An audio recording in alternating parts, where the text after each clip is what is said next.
হাই বন্ধুসকল নমস্কাৰ। আজিৰ ভিডিঅ'টোত মই আপোনালোকক দেখুৱাম আপোনাৰ যদি নতুনকৈ এটিএম আহে তেতিয়াহ'লে আপুনি কেনেকৈ এটিএম পিনটো এটা সাধাৰণ SMS দি পাব পাৰি। বেংকতো যাব নালাগে, একো কৰিব নালাগে। জাষ্ট আপোনাৰ মোবাইলত এটা SMS দি কেনেকৈ আপুনি এটিএমটো পাব পাৰে। আৰু বাই চান্স যদি আপোনাৰ এটিএম কাৰ্ডখন হেৰাই যায় তেতিয়াহ'লে আপোনাৰ এটিএমটো হয়তো কোনোবাই বেলেগকৈ বেয়া ব্যৱহাৰ কৰিব পাৰে। গতিকে সেই ক্ষেত্ৰত আপুনি কেনেকৈ ব্লক কৰিব, একো কৰিব নালাগে, আপোনাৰ মোবাইলেদি কেনেকৈ ব্লক কৰিব। আৰু বাই চান্স আপোনাৰ এটিএম কাৰ্ডটো আহিছে বাট আপোনাৰ মোবাইল নম্বৰ ৰেজিষ্টাৰ নাই, তেতিয়াহ'লে কেনেকৈ ৰেজিষ্টাৰ কৰিব? চব ঘৰত বহি আপোনাৰ মোবাইলত এটা সাধাৰণ SMS দি। তো সেই সকলোবিলাক আপোনালোকক আজি মই কৰি দেখাই দিম, গতিকে ভিডিঅ'টো শেষলৈকে চাই থাকিব। প্ৰথমে আপোনালোকক দেখাম মই আপোনাৰ নকইনা এটিএম কাৰ্ডখনৰ এটিএম পিনটো কেনেকৈ বনাব, ঠিক আছে? অ'কে, সেইটোৰ কাৰণে আপুনি কি কৰিব লাগিব, আপোনাৰ মোবাইলত আহক। মোবাইলত আহি কি কৰিব, আপোনাৰ মেছেজত টাইপ কৰিব। মেছেজটো খুলি আছে, খুলিল। Okay, message খুলিল।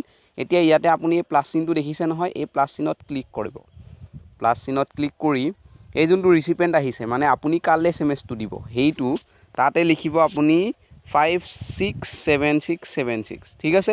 সেই নাম্বাৰটো ভালকৈ মনত ৰাখিব, 567676। এই নাম্বাৰটোলৈ আপুনি মেছেজটো দিব লাগিব। এতিয়া মেছেজটো কি দিম, চব কেপিটেল লেটাৰত পিন, PIN, পিন, তাৰপিছত এটা স্পেচ দিব। স্পেচ দি পেলাই আপোনাৰ যিখন নতুন এটিএম কাৰ্ড, সেই এটিএম কাৰ্ডখনৰ লাষ্টৰ পৰা যিটো 4টা ডিজিট, সেই লাষ্টৰ 4টা ডিজিটটো আপুনি ইয়াতে লিখি দিব। ABCD, মই এনেই ABCD লিখি দিছোঁ, আপুনি তাতে লিখিব লাষ্টৰ 4টা নাম্বাৰ, ঠিক আছে? তাৰপিছত আপুনি SMS-টো চেণ্ড কৰি দিব। অ' মাই গড, ময়ো চেণ্ড কৰি দিলোঁ। একো নাই বাৰু, মোৰ ইয়াতে ইনভেলিড SMS বুলি আহিব, আপুনি সেনেকুৱাকৈ চেণ্ড কৰিব। এইটো মোৰ আহিল ইনভেলিড SMS ফৰ্মেট। আপোনাৰ আহিব কি, আপোনাৰ এইবুলি আহিব যে আপোনাৰ পিন কাৰ্ড আহিব, যে আপোনাৰ পিন কাৰ্ড, এটিএমখনৰ পিন কাৰ্ডটো হৈ গ'ল এইটো, কিন্তু ইয়াতে এটা কণ্ডিশ্যন দিব যে 24 ঘণ্টাৰ ভিতৰত আপুনি সেই এটিএম নতুন যিটো পিন আহিছে সেইটো আপুনি এখন এটিএমত গৈ চেঞ্জ কৰি ল'ব লাগিব। চেঞ্জ মানে আপুনি যি ৰাখিব মন যায় সেইটো ৰাখিলেই হৈ গ'ল। তো সেইটো কামেদি আপোনাৰ নতুন এটিএম কাৰ্ডখনৰ পিনৰ কাম হৈ যাব, ঠিক আছে?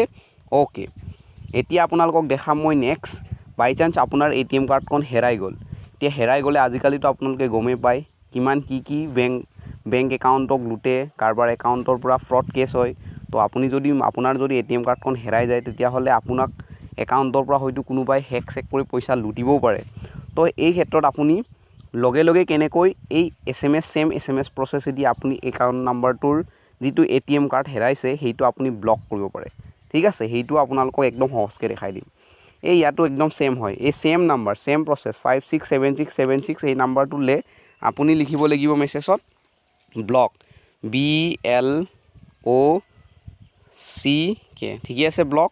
তাৰপিছত আপুনি এটা স্পেচ দিব লাগিব, স্পেচ দিলোঁ।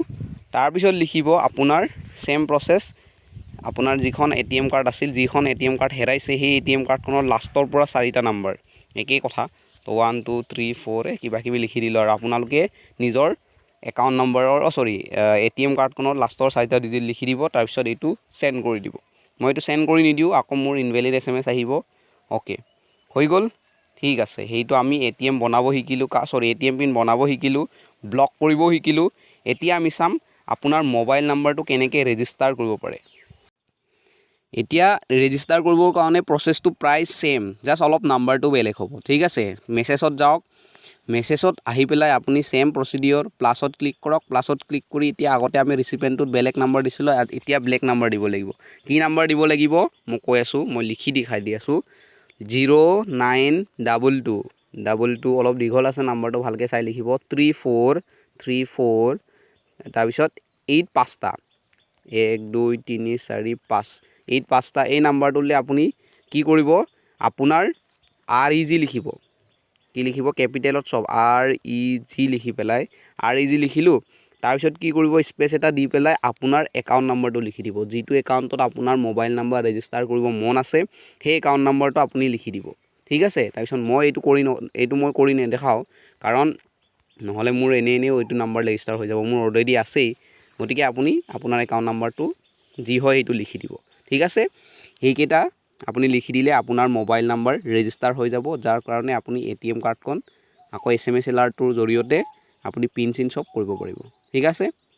বন্ধুসকল আজিৰ ভিডিঅ'টো ইমানেই। যদি ভিডিঅ'টো ভাল লাগিল প্লিজ লাইক কৰি দিব আৰু সকলোলৈ শ্বেয়াৰ কৰি দিব যাতে সকলোৱে এই কথাটো জানিব পাৰে শিকিব পাৰে। Thank U.